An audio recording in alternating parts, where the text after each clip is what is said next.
All right, can everybody see that? Yes. Okay, good. So, not going to be a long presentation, but I just thought it'd be kind of interesting to actually go into the, the anatomy, the science, well, that's it, the science behind night vision, seeing in the dark.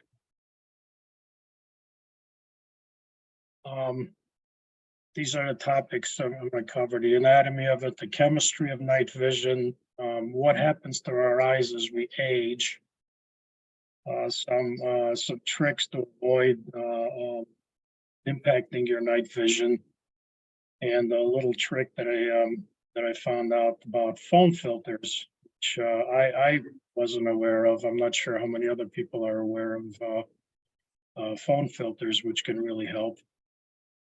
So go into it. Okay.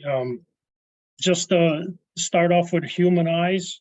Human eyes are actually astonishingly good at detecting light. If you're not aware of the anatomy behind the human eyes, there's really two parts of the human eye that are involved in light detection. This picture is a little hard to determine. There's a part of the human eye called the fovea, which is a tiny little pit where the main focus of the light happens, and that's where almost all the daytime vision happens. Outside of the fovea, well, the fovea is part of the retina. The retina is where the majority of the vision happens. I'll get more into it later. Most of the light detecting cells are for daytime are concentrated in the fovea region. The rest of the cells for detecting light are scattered throughout the retina. There is a, whether you're aware of it, there is a blind spot where the nerves and the blood vessels to the eye. You can kind of play around with that blind spot if you hold your finger out at a certain angle. Close one eye and hold your finger out at a certain angle. You can actually make your fingertip disappear, your vision. You can find all kinds of information on YouTube on how to do that. Again, your eye is astonishingly good at detecting light. Studies have shown that your eye can detect a single incoming photon. It won't register as a flash of light or anything. It's been shown to be more like a feeling that something happened, to the subject of that test. But it does detect, like I said, a single incoming photon. Having said that, for a human eye, it's been shown that less than 10% of the photons that enter the eye actually make it to the light detecting cells at the back of the eye. So 90% of those 90% of those photons just kind of bounce around and get lost and disappear. There's a lot of animals out there that are much better at processing light than we are. Animals that see in the dark as a matter of course for hunting or for threat detection generally do so in one of two ways. They'll either have larger eyeballs, which is really like having a larger apertures, or this on the right is a picture of a cat's eye. And cats have an additional structure in their eye called a tapetum lucidum, and I'm probably pronouncing that wrong, but it's a membrane that exists behind the retina.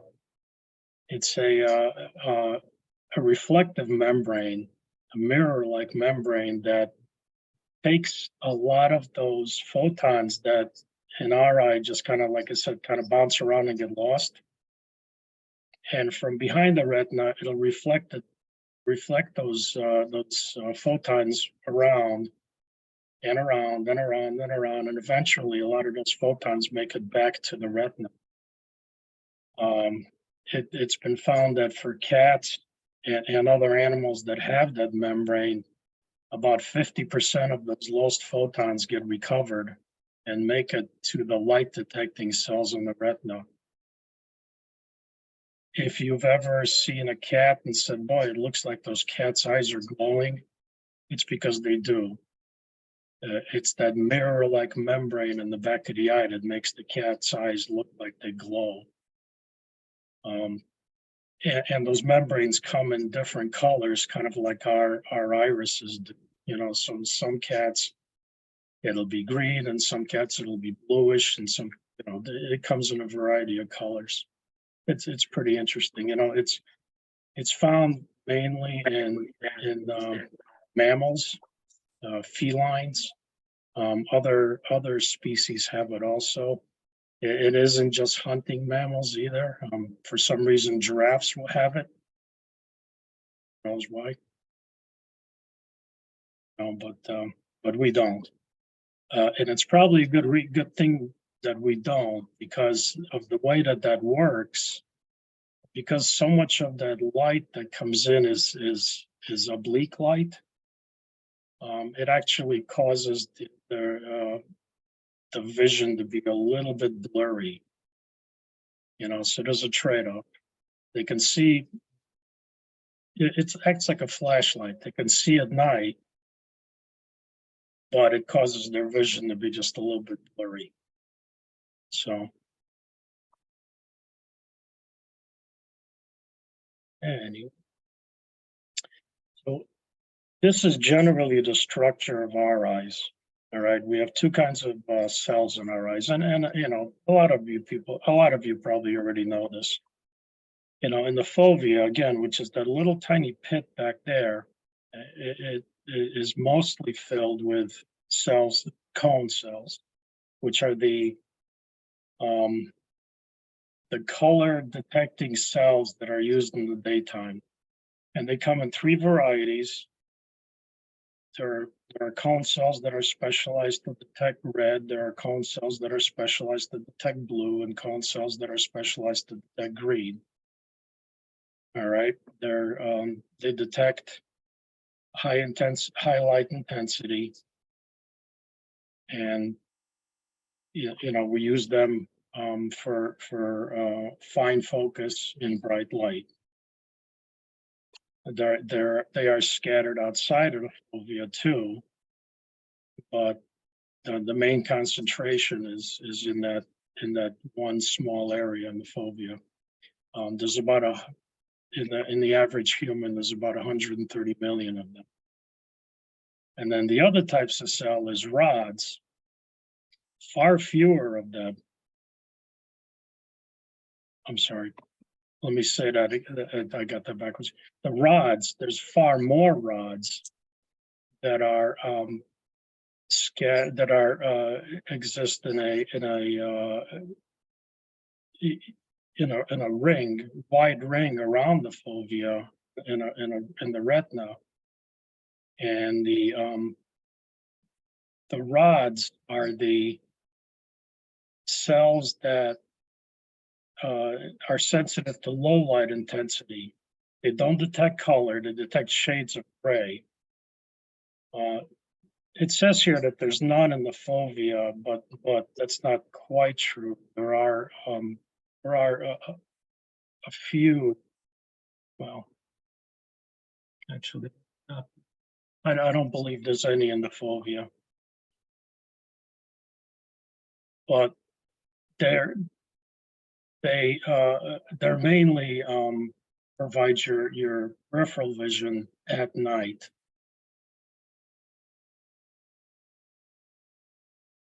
Right? And again, there's a lot more rods than there are cones. There's about 150 million rod cells that fill a large area of the retina, and there's 7 million cone cells that are contained in the fovea.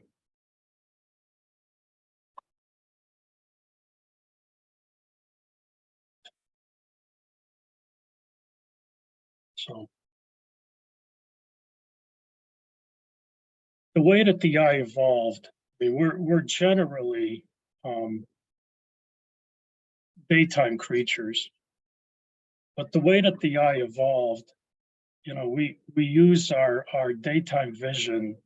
You know, our daytime vision is made for to you know, for fine high focus vision of things we directly look at. At night, uh, our night vision it basically evolved to be able to detect threats that are coming at us, and the threats generally, you know, over the course of evolution would have come up from the side or from behind, you know, in the dark. You know, so the rods are placed where they are to be able to detect motion. You don't need a lot of fine color vision to detect the threat that's trying to sneak up on you from the sides. You know, the effect of having the rods placed where they are is to be able to detect motion at the edge of our vision. Right near the front, you know, like it says here, near the front, we don't see so well at night. But if we move our eyes a little bit off to the side, right, those objects that are in front of us, if we look a little bit off to the side, they can actually pop into view. You know, a lot of us have learned that technique. It's called averted vision. You know, we've learned that technique to be able to find faint objects in an eyepiece. You know, one of the most famous examples of that is the blinking planetary. You know, when you look directly at it, it disappears. You look off to the side of it, it fades, it blinks into view.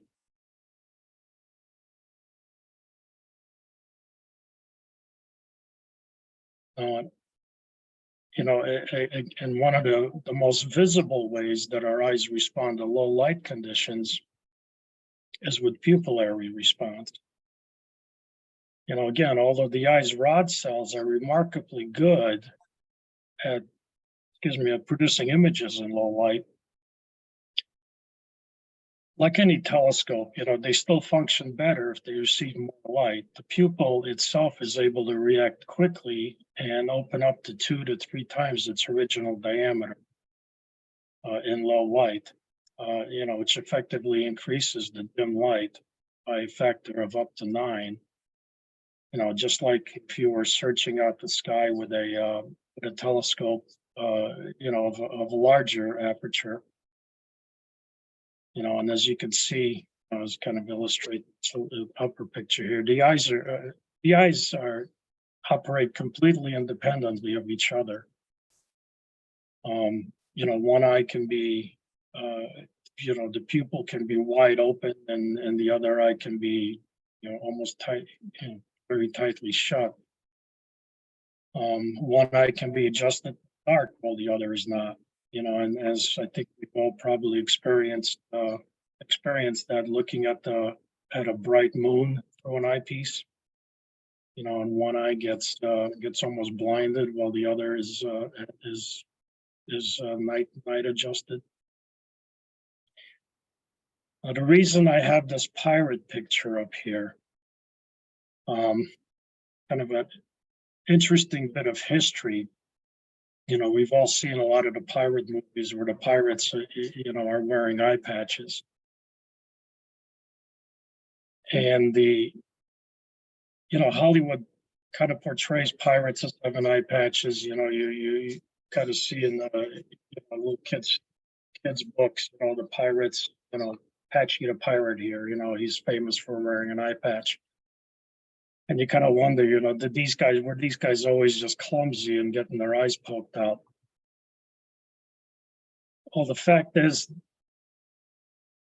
pirates did wear eye patches. So did the Navy. The Navy actually, passed out eye patches to their naval personnel. The reason that these guys wore eye patches is because this was a rudimentary form of night vision. Night vision goggles, if you want to think of it that way.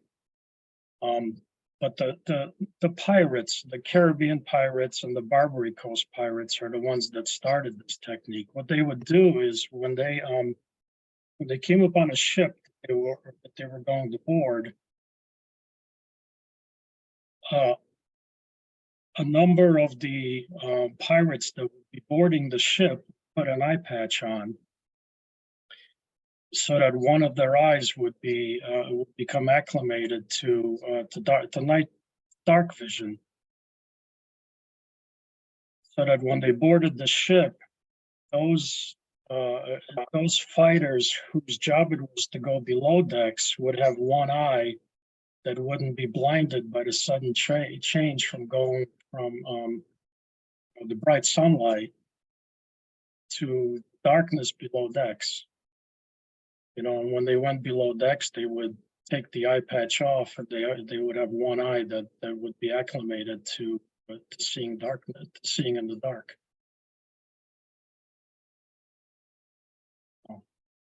Anyway, just an interesting bit of history.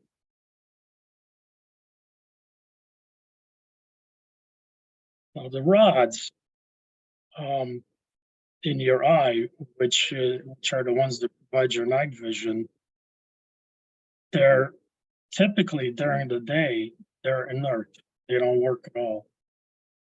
There's a chemical that your body produces called rhodopsin, which they require to work. Your body doesn't produce that on its own. I'm sorry, your body doesn't produce that in daytime. It only produces it when your eyes set very low light level, and it takes about average of 20 to 40 minutes your body to start producing rhodopsin, the night vision to set in for the rods to start working.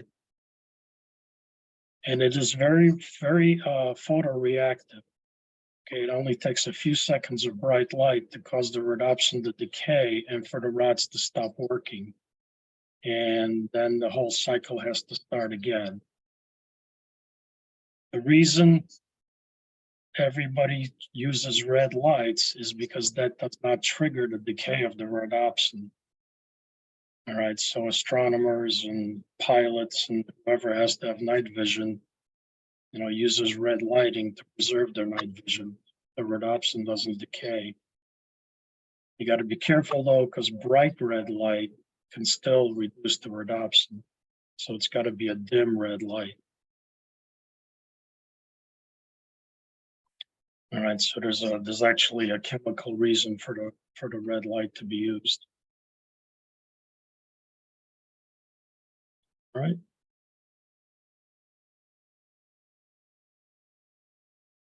Okay, eye changes as we age. Okay, old guy eyes, like I've got.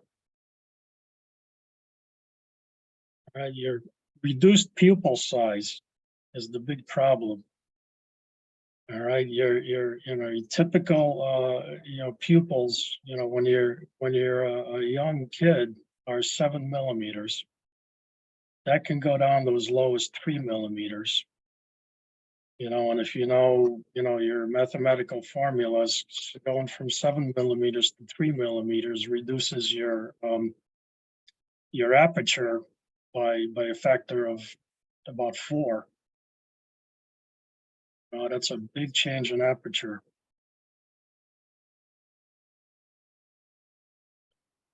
Okay, presbyopia, loss of lens flexibility. That means it takes your eye a long time to adjust for focal length. To adjust focus. When you go from, take your eye away from the eyepiece and look at the sky, everything stays blurry for a while. And then going from looking at the sky through the eyepiece, everything stays blurry for a while. Okay. Cataracts.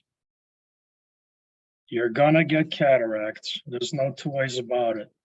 The thing you hope for is that sometimes they can be very mild and not require surgery and not require replacements. But folks, you're gonna have cataracts. It's just the way it is. Your lenses are gonna cloud up to some degree. Loss of peripheral vision, right, up to 30% by age 70. Now remember, peripheral vision is where the cells that provide your night vision are. So losing 30% of those cells is a big deal.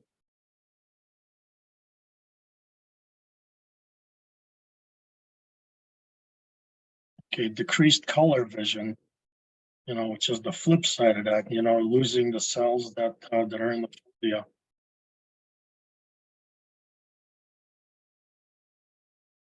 And then eye dryness. Eye dryness is a typical problem as we age, and that can bring all kinds of problems.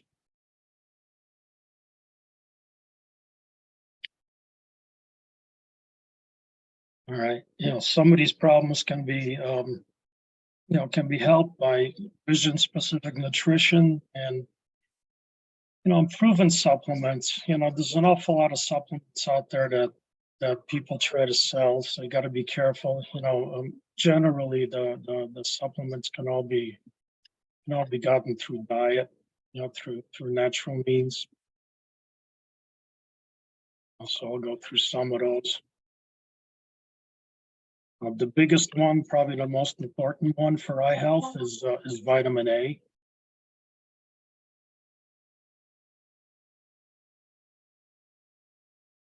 And then everybody talks about carrots.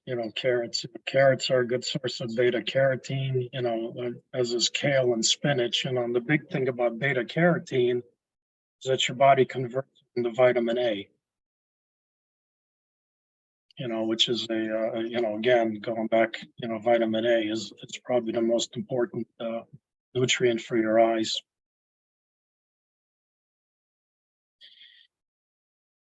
And then this thing, I'm not going to try to pronounce it, but C3G, which boosts the body's ability to produce rhodopsin. Which again is the chemical that your body requires for night vision. Found in blueberries, black currants, and other dark fruits and vegetables. And then omega-3 fatty acids, EPA and DHA. These help stave off conditions like dry eye, and these, I believe, are found in these specific fatty acids, I believe, are found in like nuts.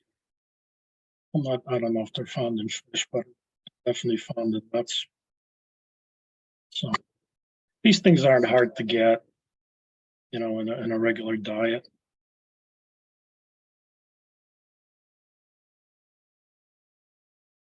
And then some tips I try to keep in mind to avoid, what I call sneaky light.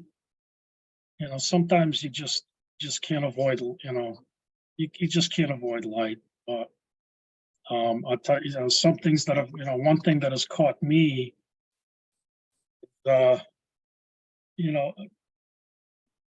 modern cars have so many courtesy lights. When you come near them and you have your keys in your pocket, your car can light up like, it can light up a lot. Very bright lights, lights on the mirrors, lights on the doors, the interior lights can come on. It can be blinding. So make sure you remember to turn off your courtesy lights if you're going to be walking anywhere near your car while you're observing. Now, then the rest of these, I just, these are things that make you go, duh. If there's lights around, use the terrain. If there's any chance of lights, try to block them, hills, trees, fences, whatever you can, especially observing near a road where cars may be passing by. Use the terrain, use buildings.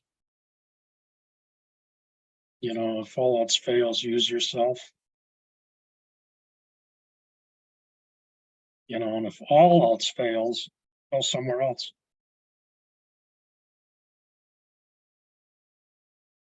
And then there's one other thing I wanted to show, which is a feature, because everybody, pretty well everybody nowadays uses their phone or a tablet,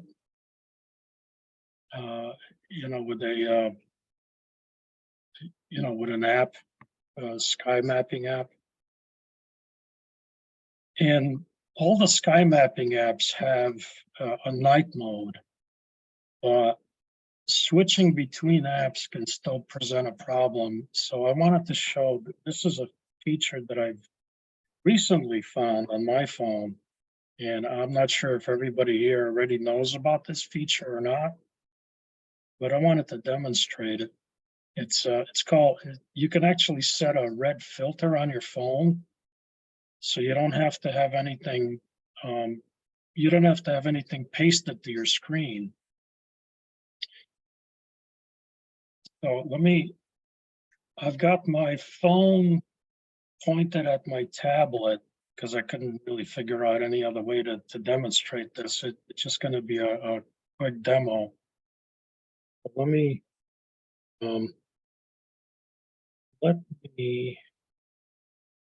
do another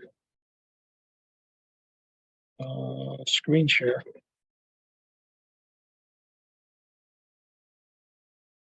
Here, okay.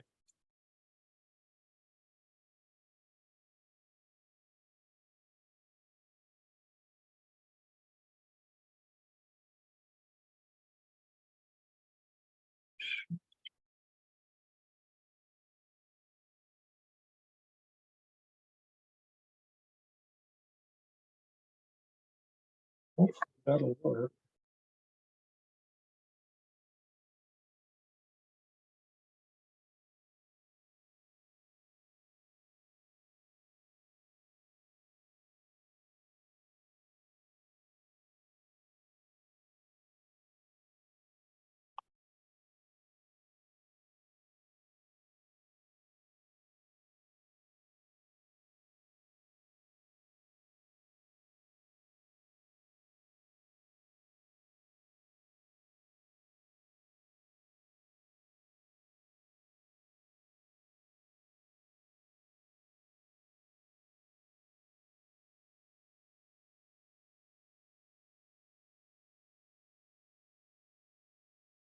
Nope, that's not working. Okay. Can everybody see my iPad on my screen? Yes, Okay, Yes.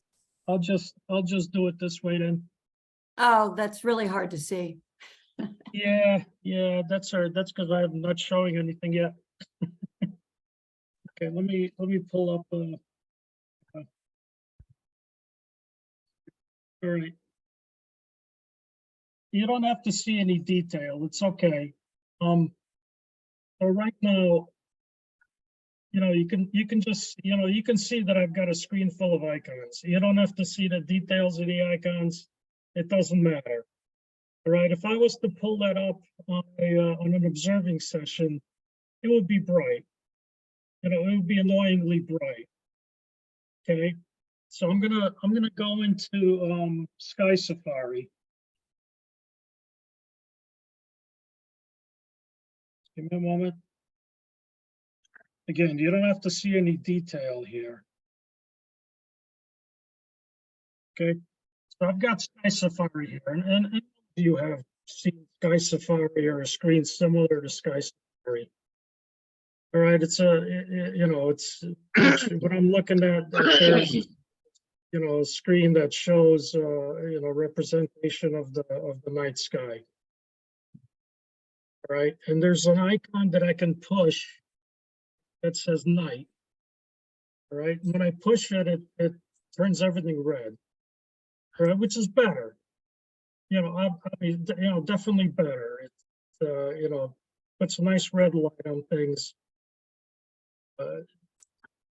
You know, it's you know, but the problem with that is if I want to go out and do like I want to go to Heavens Above or Jupiter app or something, you know, to show me a different app, you know, and I double click the home button, I'm back to my main screen, which again is annoyingly bright. All right. So I found a way to set a filter.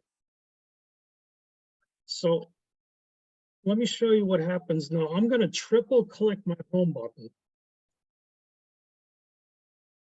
Well, it's kind of hard to see, but now my entire screen now is red.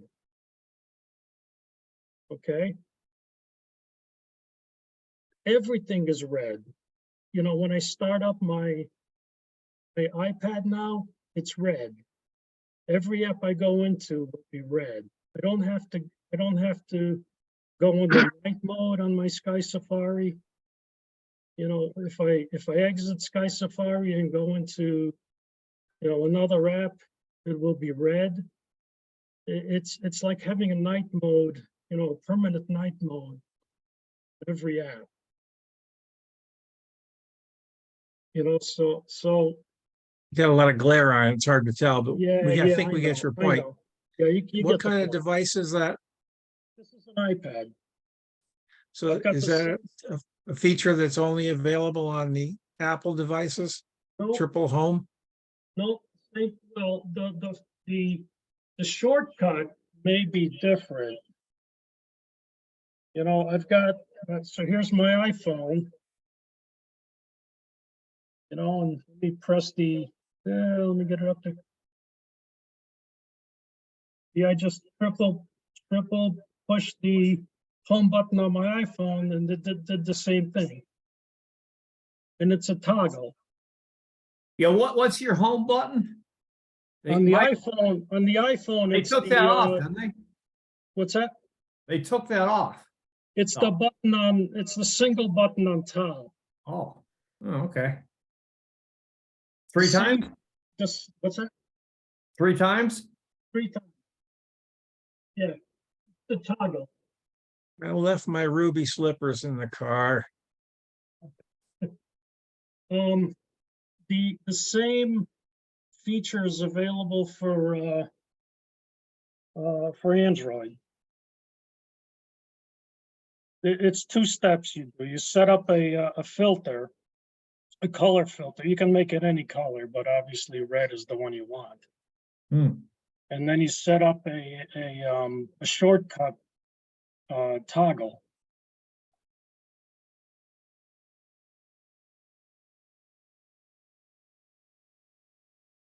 What I'll do is I'll send out a link with the instructions for both the Apple devices and the and Android devices. Hey, Chris, I just found, so for people that have an Apple phone without the home button anymore, Mhm. if you go under settings and then accessibility. Yeah. And then scroll down to color filters, you can do what Chris was just saying, pick the color that you want and the intensity. So I, can make it very red or, a very light red. Yeah. I mean, they call it the home button on the phone, but it's actually the single button that's on the side of the bezel. Where do you see color filters in the accessibility? It's under there's one that's called like font size or something like that. Display and text size. Yeah, display and text size. Oh, And there's a pick called filters under that. Yeah, it's like near the bottom, it says color filters. And I it's see got a it. button. Now what you do is there's a slider for colors. I'm not sure Right. what the slider's called, but you Right. move it all. Yeah, The bottom slider, you want to move all the way to the right. And it'll Nice. turn the screen red. Very helpful. Yeah, I wish I'd known about this, years ago. I've had the same problem using Stellarium. You switch apps, it comes back on bright and you Yeah. can't see for 20 minutes. Yeah, and there's actually features inside Sky Safari that if you pick, like the menu options will, even if you're in night mode, the menu options are still not red. This gets around that. Very helpful. Yeah, good. Hey, guys, one other thing. And I have an iPhone as well. You can select multiple of these options. So I have the color filters, which if you can see this on my phone, that's the top one. Sorry, my kids just came back here. The color filters is the top one, but the second thing on there is something called reduce white point. And that's another helpful thing you can select from the accessibility. And I have them both here. So it allows you to dim the phone without changing the color. So I switch between those in the daytime, or, if I'm outside and it's bright, I have the screen at normal. But inside, lots of times you don't need that much brightness. And so I'll hit the reduce white point, and it actually just makes it easier on your eyes in the daytime looking at the screen. It's just less bright white. Yeah, good. The traditional method, of course, is just using a red filter.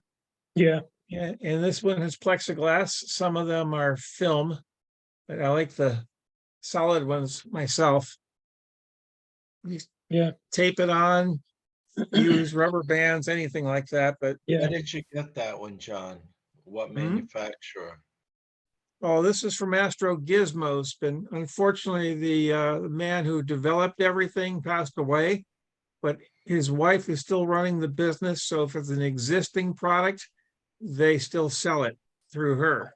And Astro Gizmos, I can put it a little closer, you can see the spelling, is Gizmos. Okay, great. Thank you.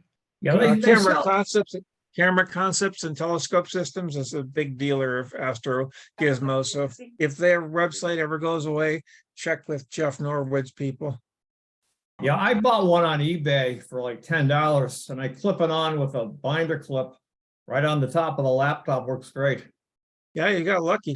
This was 15 for a 13 by 10. And by the way, Scope Stuff sells those red shields also. Yep, Scope Stuff's a good source for a lot of product too. Do they sell the hard ones or the film? The hard ones. Good company. Yeah. Yeah, I was actually looking for a filter. I did a search for a filter. I was going to buy one, and that's when I found this. It's not a hack, I guess, but that's where I found this option, set the color filter. Back in the day, Bob Gagan and I had to download and pay for an app that would allow us to change the settings. Yeah. But- All right. It was good, Chris. Thank you. Yeah. Yep, and that's my What was the that's my title of it again? presentation. It's called Seeing in the Dark, the Science of Night Vision. Thank you. Thank you very Yeah. much, Chris. That was very Sure. interesting. Sure.